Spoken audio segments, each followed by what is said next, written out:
Hey there, this is Brie Bagwell. I have a new record. It's called Corazón y Cabeza.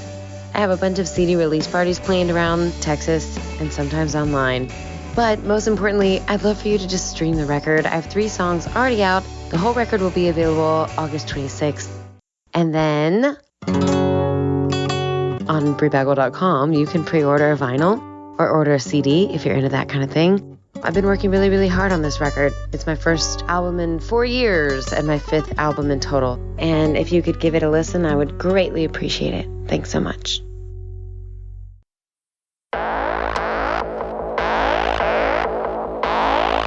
I believe that everybody has a story, and I'm fascinated to hear them. So come with me as we take a walk down Fascination Street. Welcome back, Streetwalkers. This episode is with Sarah J. Halstead. Sarah is a comedian who produces a monthly show at the Hollywood Improv called Bottle Shock. She has a comedy special out on Amazon called RV'sandcats that I think you should check out. My wife and I watched it, and we enjoyed the hell out of it.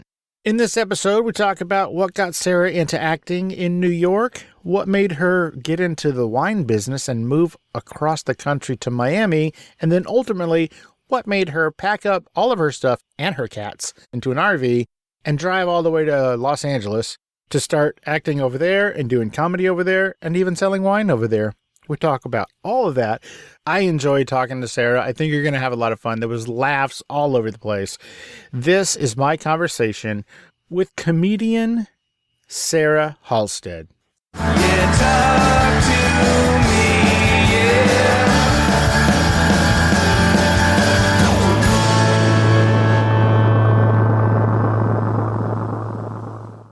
Welcome to Fascination Street Podcast, Sarah J. Halstead. How you doing today, Sarah? I am absolutely excellent. How are you, Steve? I am wonderfulonium. Thank you for asking.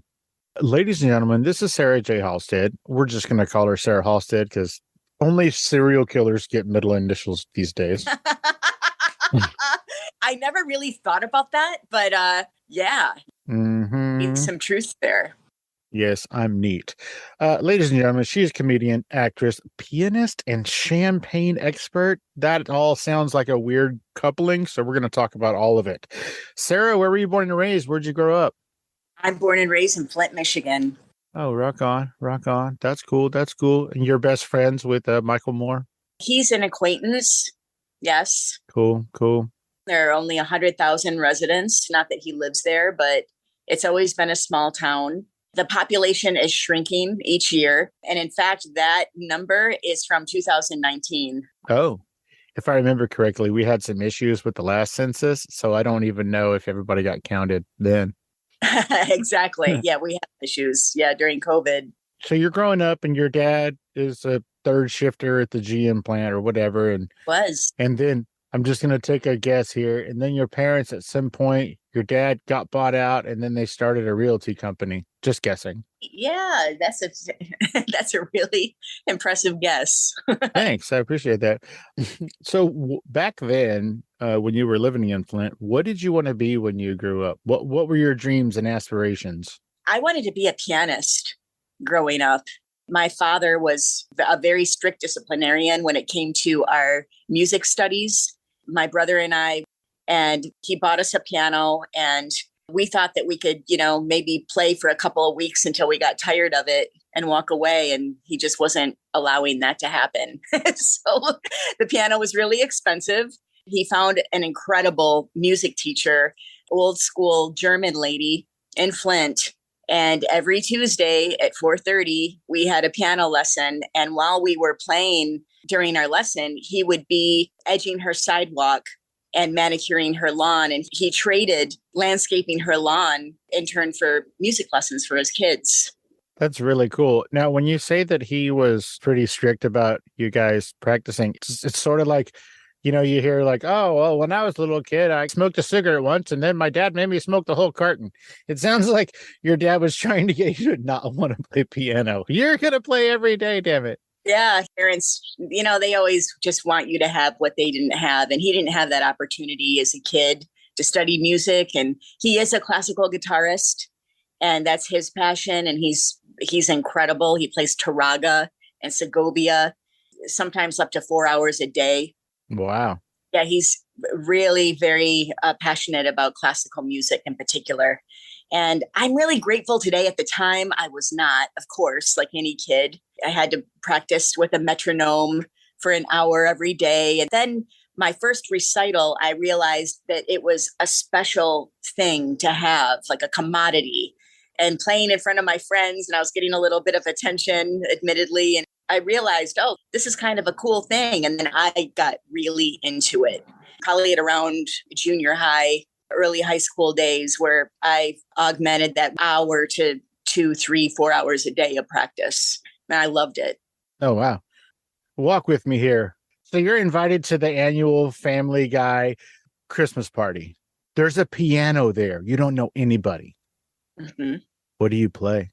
If they asked me to play, You're just wandering around minding everybody else's business, and you just sit down. Nobody asked you to play. I would play Brahms, Oh, which one?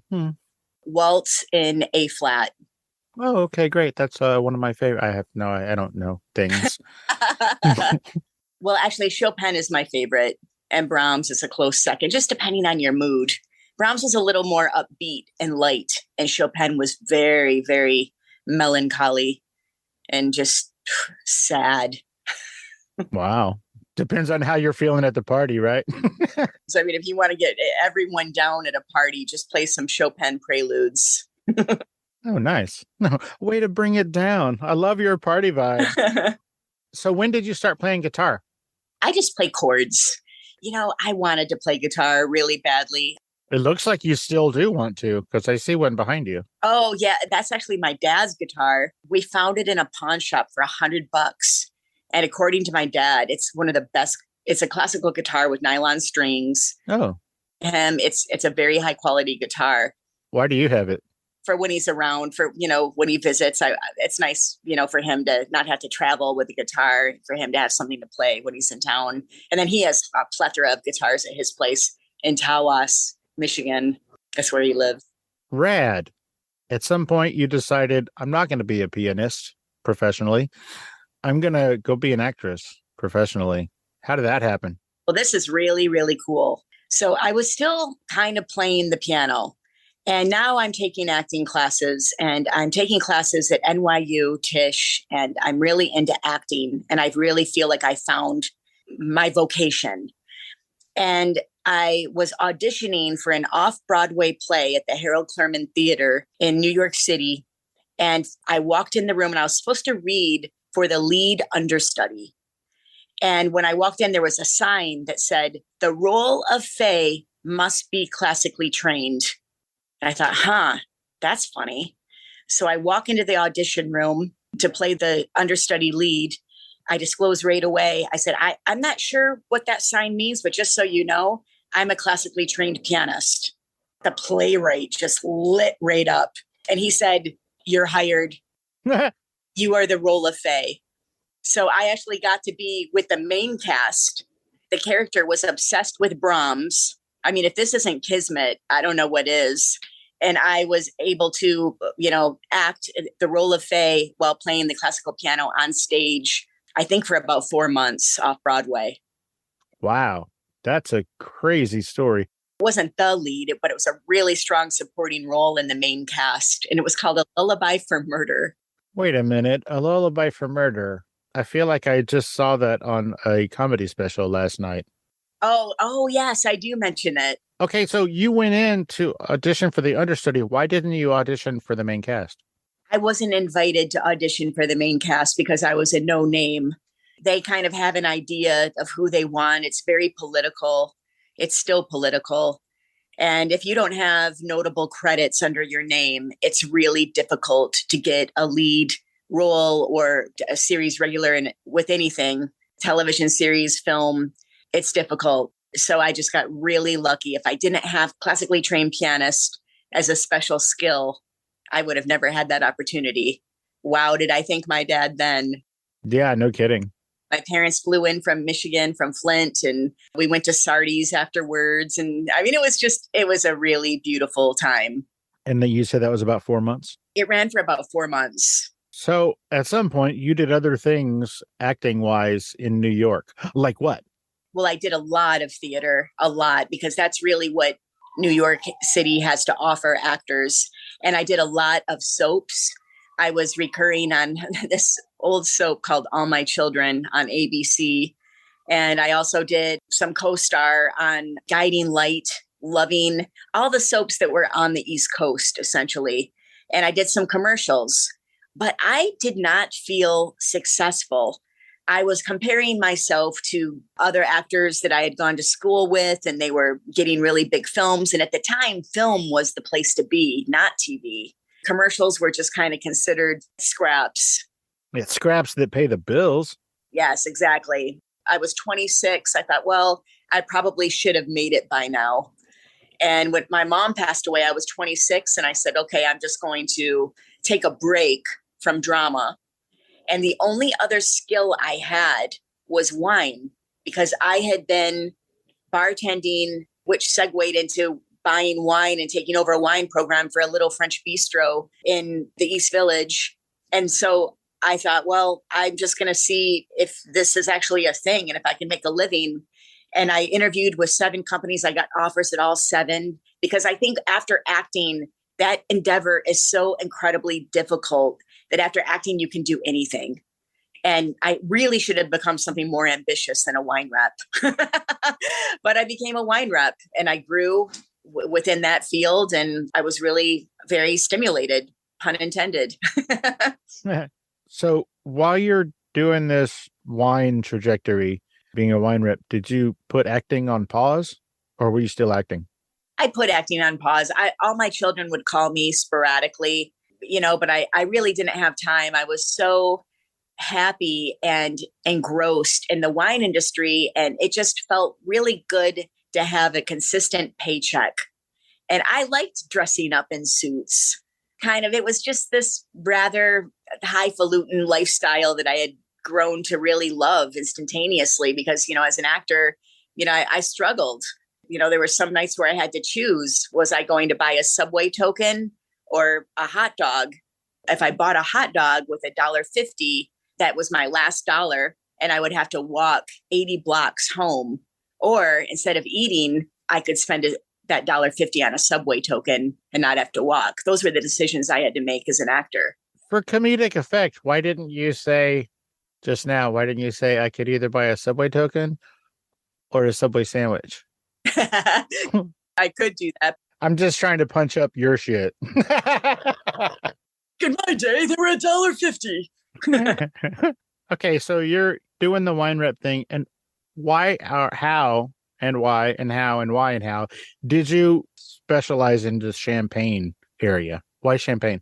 Really happened with happenstance. I fell in love, and my husband was transferred to Miami. So we had to move from New York City to Miami.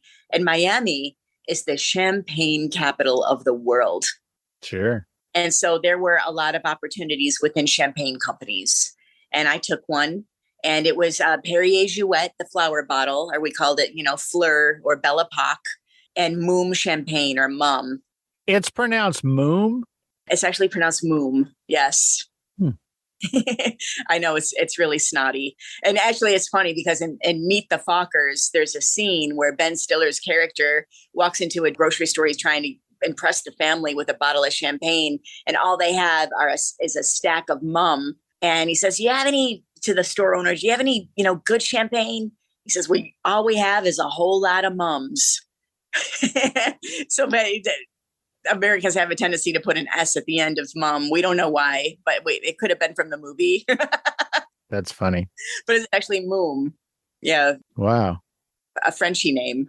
Interesting. I had no idea. So I interrupted you. You were telling me you got transferred to Miami with, I guess, the love of your life at the time.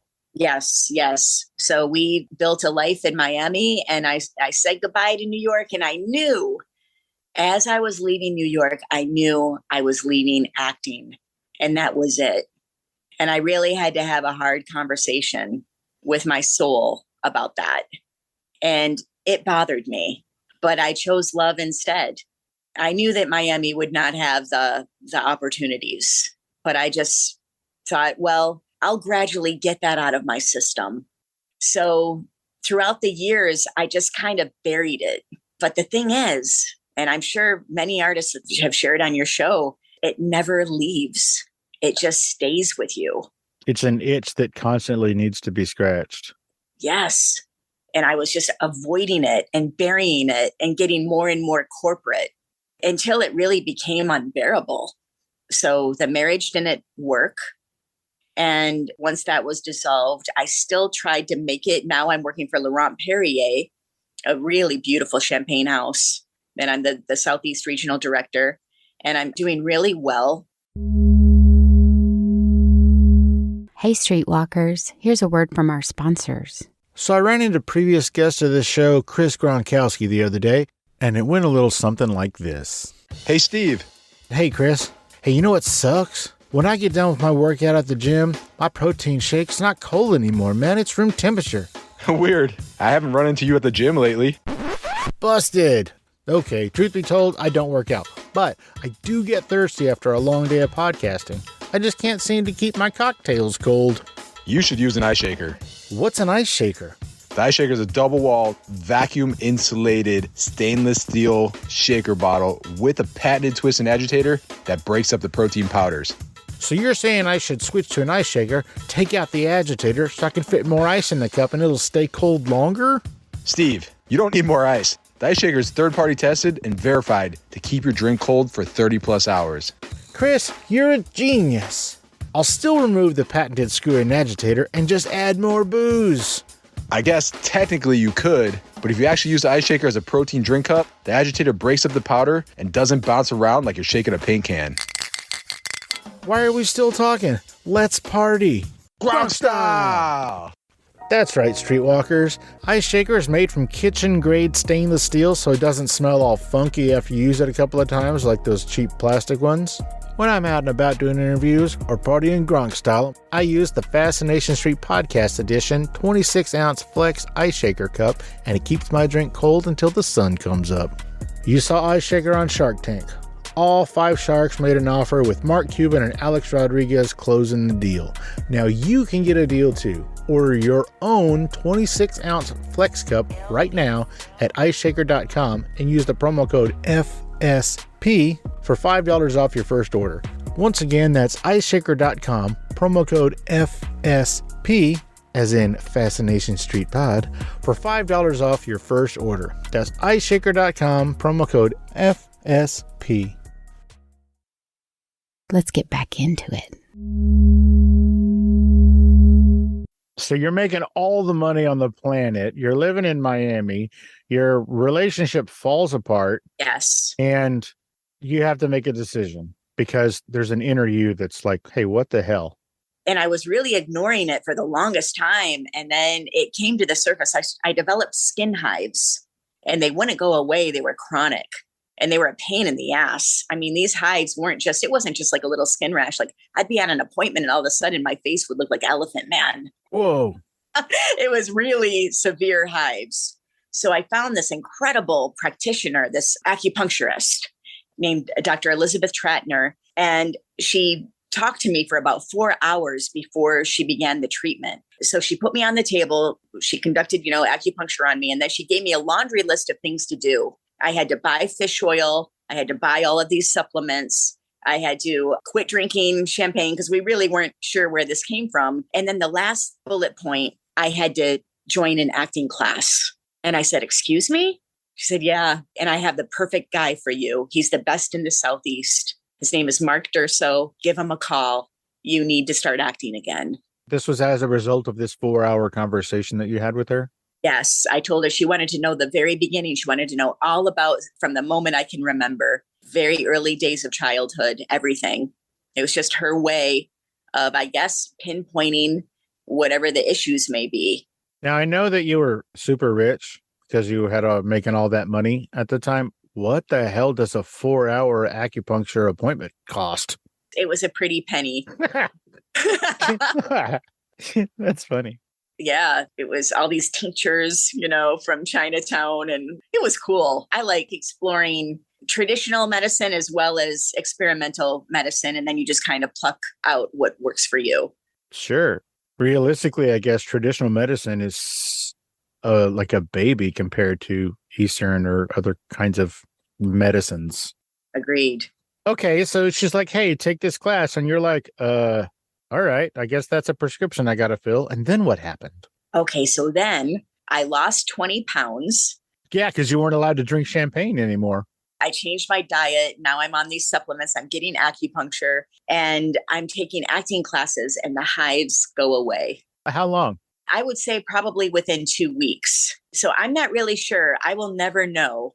Was it having creativity back in my life? Or was it a combination? Was it a placebo? Who really knows? But I was just so happy to be in these acting classes. It felt so alleviating. Okay, so I can't imagine there's a huge acting community in hell, I'm sure I'm wrong, but Miami's not striking me as a hub. You're kind of right. I mean, they have film festivals and they have a small community, and they're very cool. They're very, very talented. Actually, some of them are more talented than anyone I've met here. But, the opportunities just aren't really presented, especially auditions. So I'm in the champagne industry still, working for Laurent Perrier, and I decide to write a play about champagne. And I titled it The Legends of Champagne. And I produced it and created it and directed it and performed this play at the Charleston Wine and Food Fest. Tickets were $300 a piece. Charleston, South Carolina? Charleston, South Carolina. And I sold out the theater. And I had the characters Dom Perignon, Madame Clicquot, the Perriers, and I did this really cute play about how champagne had been created and invented and the really cool stories. And everyone that bought a ticket also got a flight of Laurent Perrier champagne. That's why I was able to charge so much per ticket. And then I was just so incredibly high from that experience. That's really when I knew I needed to leave Miami and I needed to just do this. I needed to get back to what I'm supposed to do, being a creative. So that was really when I made the decision to sell my house and liquidate all my belongings. I rented a 30-foot RV and I loaded up my cats and I drove from Miami to Los Angeles, hence RVs and Cats, my comedy special. Why LA? Why didn't you go back to New York where you had at least established some roots? Well, I think because New York has always been really focused on theater. While I was living in New York City, all the casting directors told me that I should be in LA. More opportunities were in LA, unless you want to do theater. And I always wanted to explore other things like television. And I've always wanted to live on the West Coast. The weather, it would be hard to go from Miami back to New York City. Right. So I just always wanted to live here. And within the first 2 years, I booked probably 50 commercials. And year to date, I've booked about 104 commercials since living in LA, along with a lot of television. Gotcha. So last night, my wife and I watched your special, RVs and Cats. Okay. It's fantastic. Everybody should go check it out. You can rent it it's like $3 on Amazon or something like that. Those shitheads, supposed to be $9.99. Okay, but whatever. Well, maybe it is if you purchase it, but we just rented it. Okay. So I paused it at the point where you mentioned that you sold all your stuff and rented an RV. And I says to my wife, why'd she rent one? Why didn't she just buy an RV? Why didn't you buy it? I didn't have any experience driving it. I wasn't sure if I was going to like it. And I was scared the entire time. I mean, I took out the gas station handle the first time I got gas in that thing. I almost started, who knows, World War III driving that sucker. I mean, they didn't give me a lesson. I didn't watch a video. I just gave them my credit card and they handed me the keys. That's Miami. That's so weird. Oh, man. I almost tipped driving out of the rental RV driveway. I can't believe I made it in one piece. And then when I arrived to LA, it was also one of those just cheap, clunky 1-800 rent me RVs, and the screens were ripped. Hence, one of my cats got out the first night. I never saw her again. Nice. Yeah, that was a real bummer. But I loved RV living. I would like to do it again one day in a nice RV. And it was just really impossible driving that thing around in Los Angeles with the traffic and everything. So yeah, I got rid of it pretty quickly once I arrived. How hard was it for you to find representation and get invited to casting calls and things once you finally got to LA? I had a lot of beginner's luck. So I did the traditional snail mail where I got some headshots and put together a resume. And my resume, I used old credits from New York and bought the old fashioned agent book, Kay Callan's agent book, the updated version, kind of researched boutique agencies that I thought might be interested. And I got a call. I don't want to say their name because we actually don't have a good relationship right now and I'm no longer with them. But yeah, I got representation right away. I got lucky, very lucky. And do you have commercial representation right now? Well, I have a manager right now, and he's kind of steering the ship. I currently don't have an agent, and I'm just leaning on this great manager. Oh, okay, cool. Yeah. Okay, so you're a champagne and wine person. You finally get to arguably, well, not arguably, the wine region of America, right? Right. How long did it take you to just take that trip down to Napa from LA or up or whatever? Oh, that's a great question. I did it right away. No one's ever asked me that. Yeah, I did that probably within the first month. I went with my cousin and his wife. It is a treat. I do really enjoy being close to wine country. I go to Santa Barbara quite often, Paso Robles and Santa Rita Hills and Solvang, and Central Coast is really charming. And those wines are extraordinary. So, so great. My wife and I took a trip to Napa. This was probably 2012, I think. And we had never been. And, so of course we just scheduled as many winery visits as we possibly could. Fun. Our favorite is Jarvis. Have you been to Jarvis? Have you heard of Jarvis? Cool building, but no, haven't been. Okay. So it's amazing. Yeah. The machine that dug the channel, which is the tunnel that's under the English Channel, the guy who owns Jarvis or started it, he rented that machine and dug a series of caves in this mountain that he owned. And as it turned out, there's a waterfall inside the mountain that was it's like a spring-fed thing. And so because of the waterfall and because it's in a mountain, it's automatically humidity and temperature controlled. Yeah, the perfect surroundings to age great wine. It's pretty dope. If you get the chance, definitely hop down there. Like I said, that was in 2012, and we've been members ever since. That is so cool. Wine is nostalgic that way. You remember, Yeah. I think that's really how you grow brands, those experiences and visiting the vineyards and maybe eating a grape off the vineyard or just getting to walk through that amazing system of tunnels when you get to tour. It's so dope. Yeah. I mean, at one point you're stepping over a spring while you're inside a mountain on your way to the tasting room, which is all encased in glass. And it's just amazing. Yeah, I have to go. Yeah. Thank you for this. Definitely have to go. So where I live right now is right outside of San Antonio, Texas. And I'm in a small town about 30 miles outside of San Antonio. And from my house, it's 45 minutes to the Texas Hill Country, which they say is the second most visited wine area in the U.S. Okay. And so we're members of, I don't know, 4, 5, 6 wineries out here. And so like you're saying, being so close, I mean, it's 45 minutes from our front door to theirs. And so we're there all the time. We love it. So I'm right there with you with the love of being so close to the wine. Yeah, that's nice. That's a nice perk. I'm going to assume you've never been to the Texas Hill Country wine area. I would like to taste those wines. I'm sure they're great if it's that populated every year. So, yeah, it's insane. There's something like 100 wineries there. It's crazy. Wow. Okay. You don't have on wine lists here. Yeah. Well, it's because a lot of it doesn't make it out of Texas because, we drink it all and there's not any left. I love that. That's why South American wines are so behind. Argentina in particular, they just weren't, they were drinking it all from themselves. So we actually don't consider South American wines old world. We consider them new world. because we didn't have access to it. It wasn't until like 30 years ago that we really had access to those wonderful Malbecs from Argentina. Those Malbec stealing, cheating, drinking bastards. Moving on from wine, thank you for indulging me in that. Yep. If you do get the chance, definitely check out Jarvis. And also Schramsberg. Have you been there? I have. I honestly think it's the best sparkling wine in California. Oh, me too.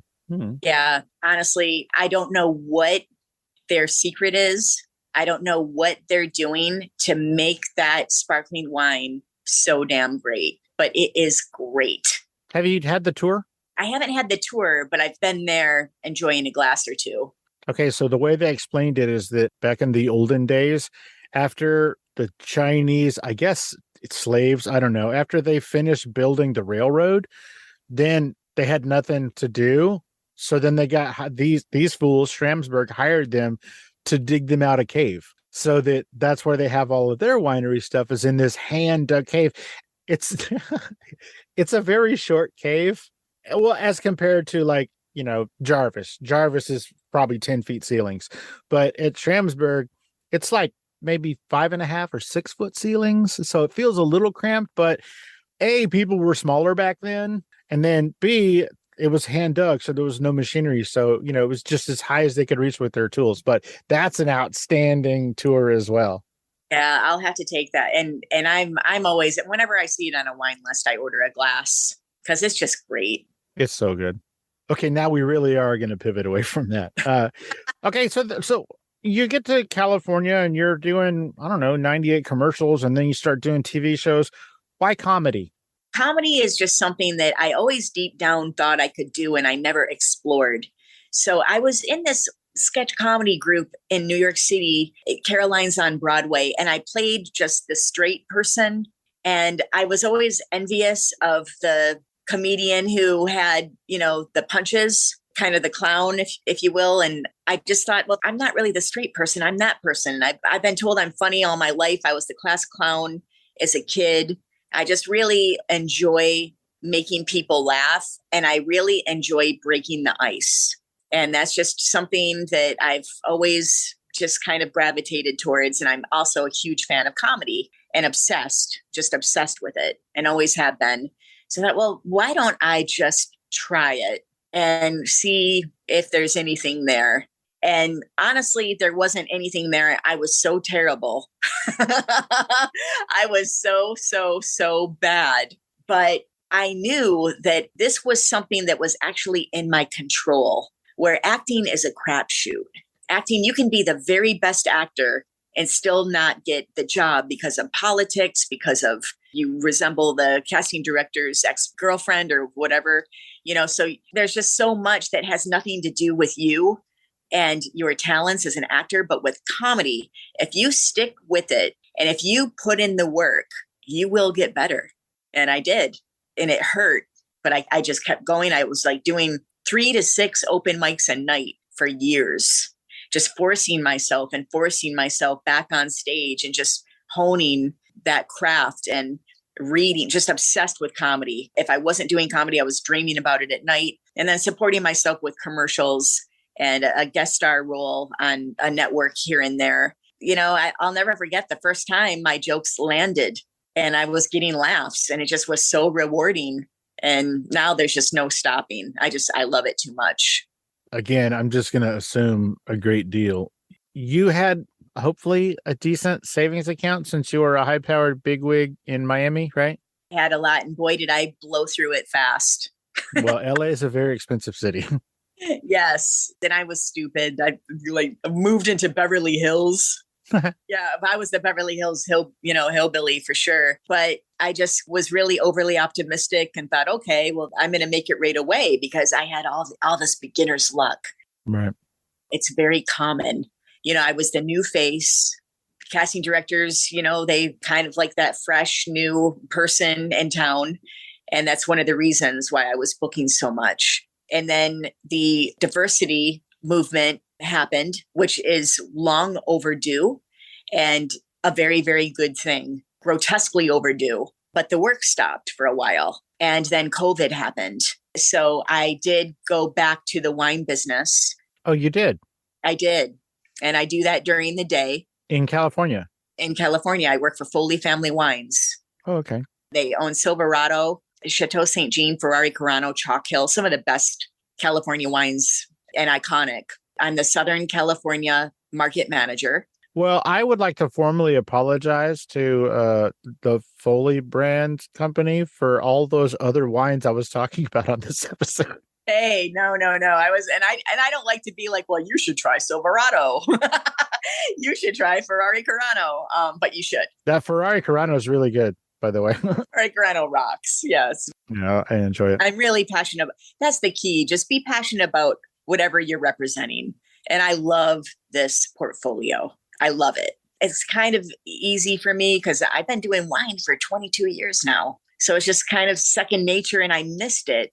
And when I took that break from wine, it's a part of me. And I think the big challenge was finding that balance and not getting burnout, being able to have wine in my life, but have creativity in my life and to still maintain being an artist while I could do the wine. Because wine is pretty artistic. Mm-hmm.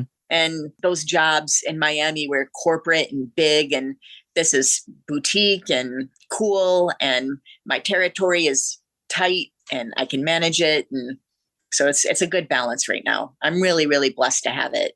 Rad. I'm so happy to hear that. We're going to bounce around a little bit from here on. Can you tell me about, I want to say it's a film called Meet My Roommate? Yeah. So I wrote and actually I didn't direct it. I chickened out directing it, but I created it and wrote it. It's just a short. And I wanted to have the experience of what it's like behind the scenes, behind the camera, what their point of view is. You know, as an actor, I thought that was important to get what they're going through. And I loved it. But I had a colleague direct because I didn't want to take that on. And I learned a lot. It's just a cute little film. It's a comedy. It's super, super low budget. But I'm glad that I had that experience. And I think it's important for everyone to do that at least once as an actor so they can understand the process. Well, that makes sense because I'm always trying to figure out why people make a short. And from what I can tell, it's sort of a calling card and also for the experience. The experience. That's why I did it. And it was fun. Okay. Well, tell me about Four Chicks and a Mic. Four Chicks and a Mic. Wow. Yeah, it was a comedy tour from a few years ago, I think, right? Did your homework. Wow. Well, those were some gals that I teamed up with, and we just had really great chemistry together. We never really did the tour thing, but we grew as comedians together. Those girls, I would jump in front of a truck for them. The advice was given, and I hear this a lot. I hear this from luminaries, to find people and grow with them within this mayhem of being a comedian in LA. It's really important to find a little group and grow together, a group that you trust, a group that you respect, you know, just to have that network and that camaraderie. So those girls are part of that. And I'm really blessed. I have some really great relationships, comedians and actors that I can really lean on to vent when I need to vent, and a sounding board. And that's important with anything you do. Absolutely. Are those other three ladies still comics? One has become a breast cancer survivor advocate. The other is more of an actor, and she's done really, really well. It's interesting, you know, how you just kind of like eventually find your niche. Of the three, I'm the one who really stayed with stand-up. Got it.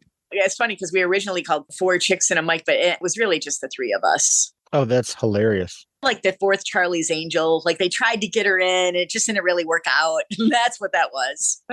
Hey, it's funny you said that. Remember I told you I live in a small town outside of San Antonio? Yes. One of the replacement Charlie's Angels lives here in my town. Oh my, which one? Cheryl Ladd. Oh my gosh, she is so stunning. Still, like she's she still is. She's like 73 or something like that. And I run into her every once in a while at the grocery store, and she's just the nicest. She's so amazing. That's so cool. It is kind of rad. Hey, Streetwalkers, here's a word from our sponsors. Yeah, I'm not one of the dadgum historians, patsies, dreamers, and want to be on Route 66. I'm the real deal.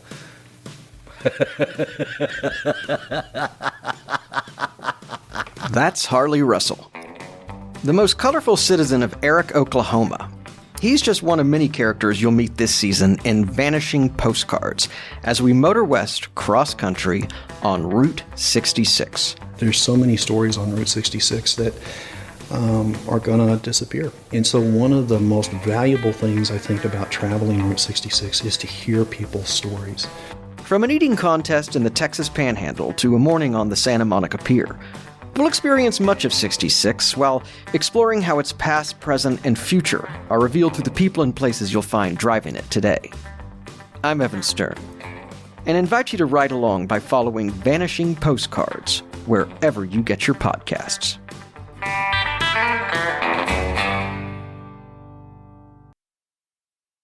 Let's get back into it.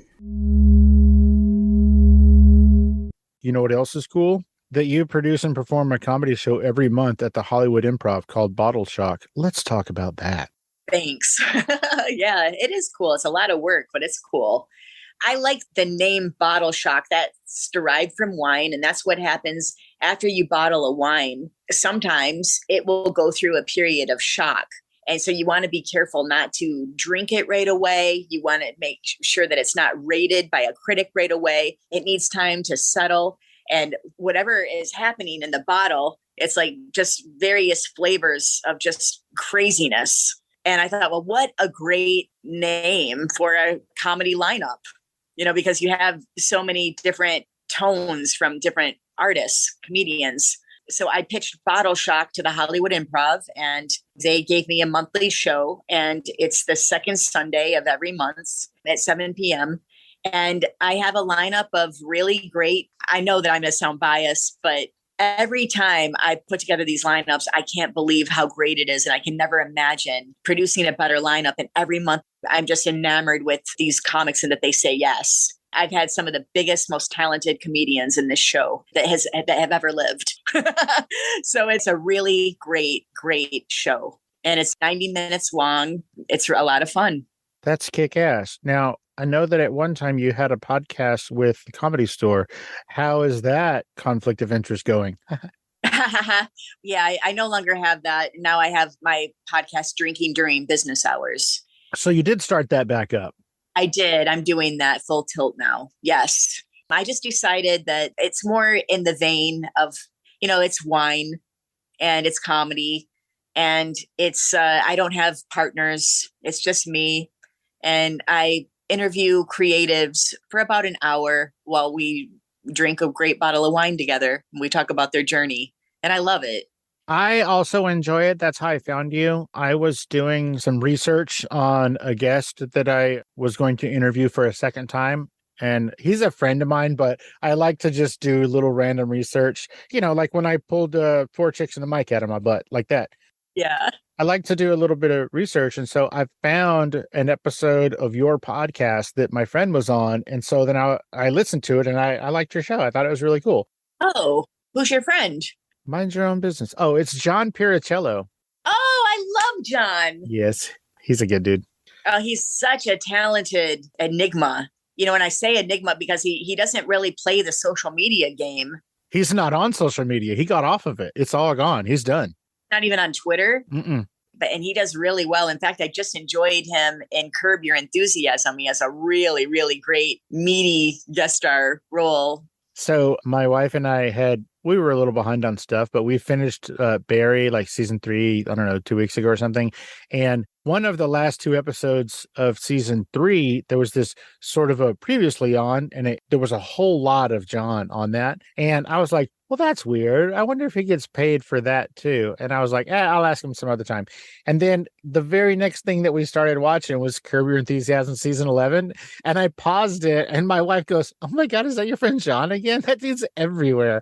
So then I reached out and I was like, bro, you got to come back on. Let's do this again. And so he's so talented. And it's interesting because I've interviewed him twice. The first time he was on Drinking During Business Hours, he had just auditioned for Barry and it wasn't confirmed if he got the role. So it was really, really cool, to see that come to fruition. And then the second time I interviewed him was at the Comedy Store. And then he just started talking about the fun that he had with that series. And he's cool. That's what I love about podcasting. I love sitting down with acquaintances. And by the time they leave, they're a friend. It's a bonding exercise, these chats that we have. They are. And I'll go a step further and say that sometimes they're not even acquaintances. Like, I have sat down with complete strangers who are now some of my best friends. You know, that's kind of like you and I. I mean, we did not know each other. And thanks for sharing how you found me. Oh, sure. It's very cool. Love it.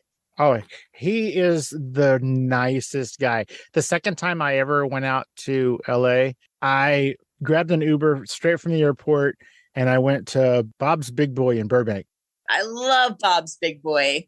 And he met me there for lunch. We had only ever talked, I guess, I don't know. He used to be on a different podcast. And so I had a relationship with that podcast.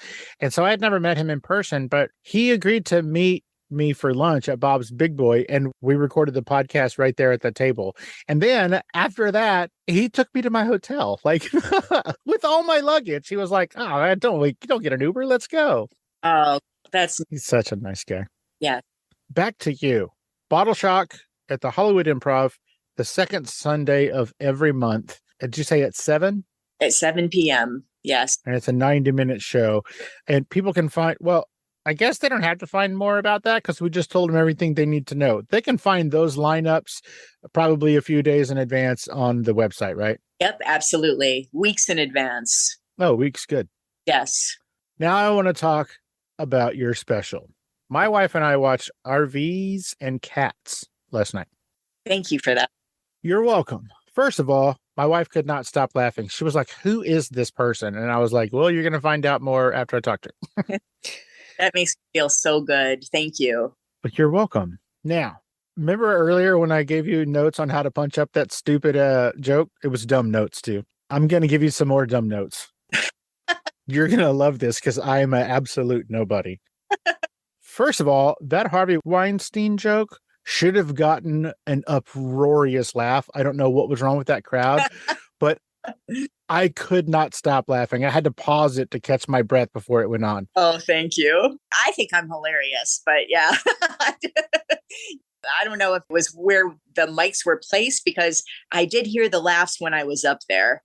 And then I had an option of filling in with a laugh track. Ew. But absolutely not. No way, man. I will never do that. And he's like, well, no one will know it. And I said, I'll know. And laugh tracks are obvious. You can always tell. Well, I'm glad you didn't. It made it more real. Secondly, you started to talk about the powder trick. Well, actually, you said, hey, do you know what the powder trick is? You know what I'm talking about. Well, I don't. So I was just sitting there going, what the fuck is the powder trick? What is the powder trick? Oh, well, you can either buy dry shampoo, which is super expensive. You can find it at like Sephora, whatever. Like it's when you don't feel like washing your hair. But the trick is you just take baby powder and you pepper it in with the roots and your hair is fresh as can be. But doesn't that make you look like an old person? No, you just kind of rub it in really well. It will just the color will dissipate. It just takes out all the grease from your roots. That's hilarious. Okay, this is my last critique, and it's not about you. There was a lady sitting in the front row, long sleeve white shirt. Thank you. I know exactly where it's going. What in the serious fuck? My buddy is a drummer and he talks about other drummers who will watch him off stage with their arms folded in what he calls the impress me bro stance. And the whole time the camera kept flashing to that lady, I was like, is that lady mad at Sarah? Like, did Sarah steal this lady's husband? Why is that lady so mad? Believe it or not, she's a really good friend and she's as sweet as pie. That was Nancy. But here's the danger. And I think maybe she was cold. But the danger, what I did, it was a risk. They say to always have 2 performances for your special.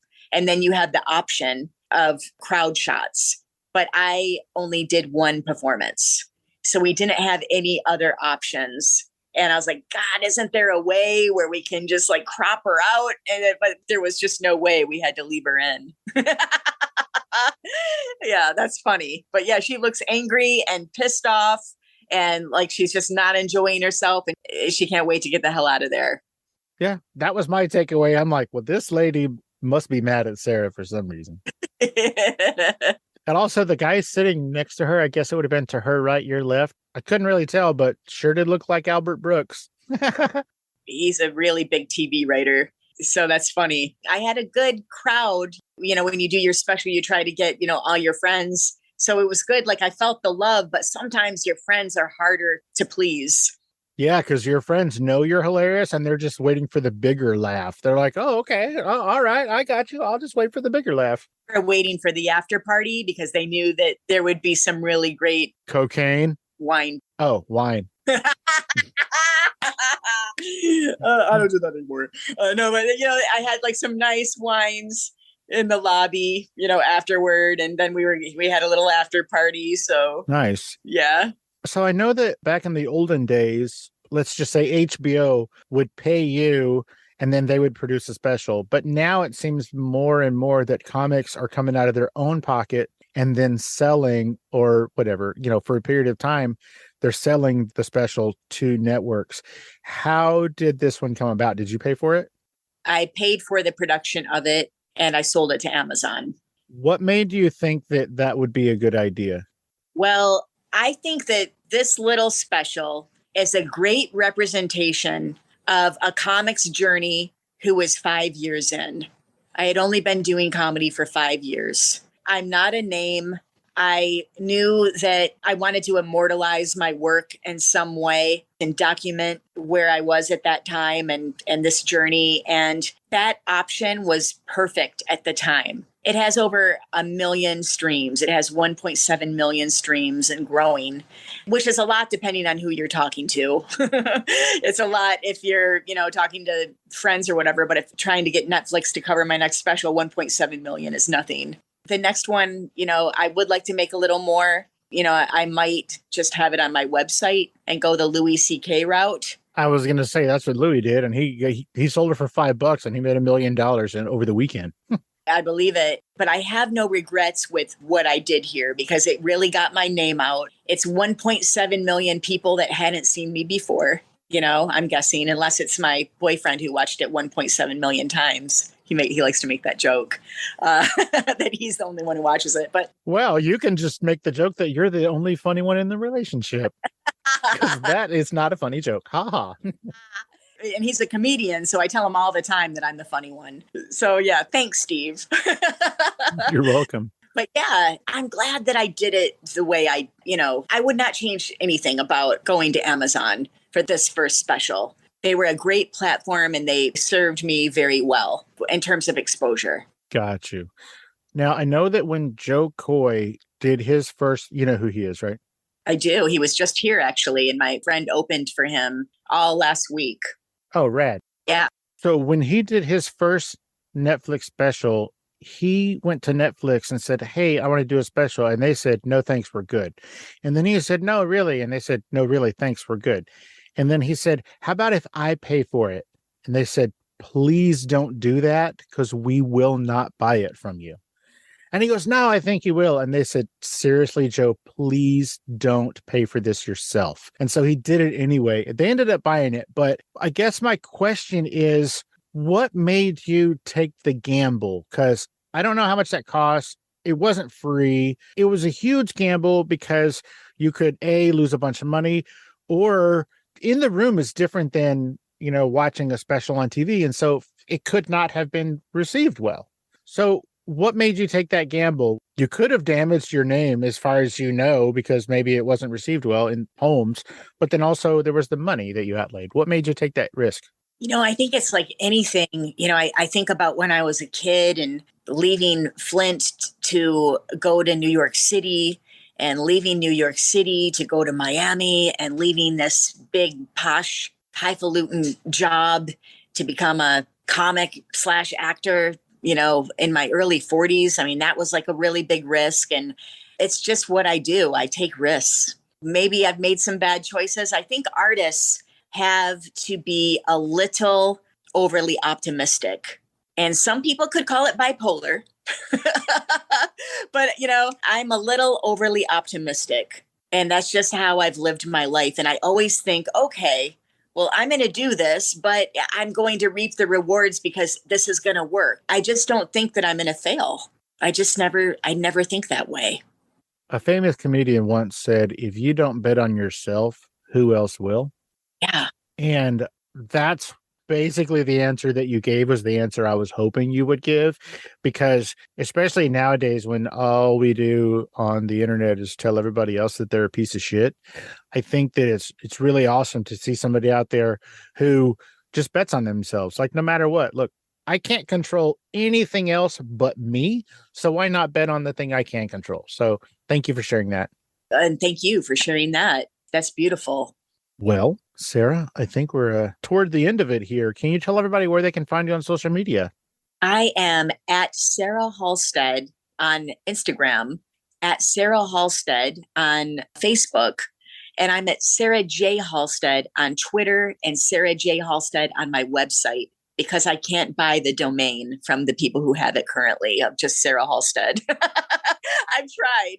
Yeah, so I'm the J is still in there for Twitter and my website, but Sarah Halstead on Facebook, and Instagram is kind of my jam. I'm on Instagram more than anything. I'm also on TikTok. Ugh, all these platforms. Yuck. I heard you say that about platforms before there even was TikTok, and then they added TikTok. So now you're just doubly screwed.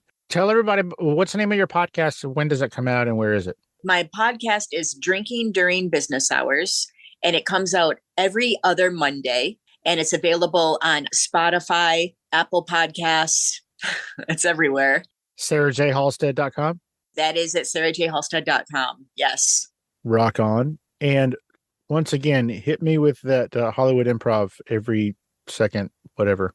Bottle Shock is at Hollywood Improv on Melrose, the second Sunday of every month at 7 p.m. Fantastic. And guys, you can go check out those lineups at, I'm assuming, HollywoodImprov.com or something like that. Exactly right. Sarah, before I let you go, is there anything we didn't talk about or I didn't ask you about that you specifically wanted to talk about today? I have a lot of exciting shows coming up. I'm touring. The shows are getting bigger, and it's been an exciting ride. And thank you so much for allowing me to share my story on your more than awesome podcast. Well, you are very kind to say that. And everybody listening, Streetwalkers, go to her website and find out the tour dates that are near you, because she's always doing shows. So go check them out. Thank you so much, Steve. This is a lot of fun. You are most welcome. And Sarah, thank you so much for taking the time out of your busy day and your hectic cocaine fuel. Just kidding. Out of your hectic drinking and selling wine busyness to hang out and let us get to know you a little bit on Fascination Street. I really appreciate it. Thank you, Steve. I had a blast. You have a great rest of your week. You too. Thank you. Bye-bye. Bye.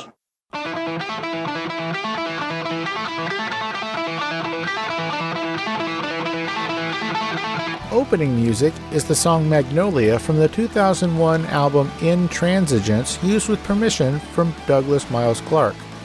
Closing music is from the song Say My Name off the 2021 album Underdog Anthems, used with permission from Jack's Hollow.